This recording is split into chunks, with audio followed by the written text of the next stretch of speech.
অনেকেই প্রশ্ন করেছেন যে সাউথ কোরিয়াতে মাস্টার্সের জন্য স্টাডি অ্যাব্রডের বিষয়ের জন্য কি কি পেপার লাগতে পারে বা কী কী পেপার লাগে। এর জন্য আমি আপনাকে যদি বলি, আপনার প্রথমত ভ্যালিড পাসপোর্ট থাকতে হবে, তবে চেষ্টা করবেন যতটুকু সম্ভব আপনার পাসপোর্টটাকে রিনিউ করে ভালো মানে মেয়াদ রাখা, অনেক বছরে রাখা।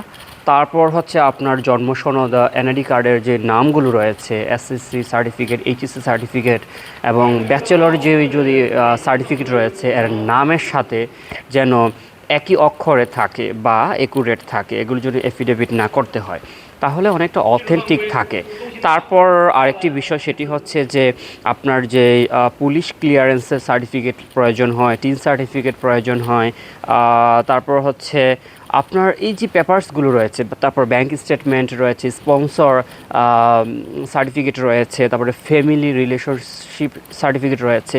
এই সার্টিফিকেটগুলো প্রত্যেকটি আপনাকে খুবই যত্ন সহকারে তৈরি করতে হবে। নিজে নিজে করার চেষ্টা করবেন, প্রয়োজন হলে অপরের পরামর্শ নিয়ে নিজে নিজে করলে তখন আপনার মাঝে মানে একটা কনফিডেন্স কাজ করবে এবং আপনি আত্মবিশ্বাসের সাথে এম্বাসি ফেস করতে পারবেন, অথবা আপনার নিজের সাথে অনেকটা কনফিডেন্স থাকতে পারবেন এবং আপনি সামনের দিকে এগিয়ে যাওয়ার জন্য যে কাগজগুলো জমা দিবেন তাহলে আপনি নিশ্চিত থাকতে পারছেন যে কোন পেপারে কি লিখেছেন এবং কোন তথ্যটি রয়েছে।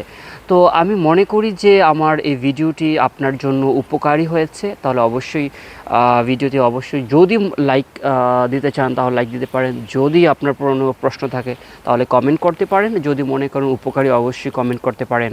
Thank you for watching this video.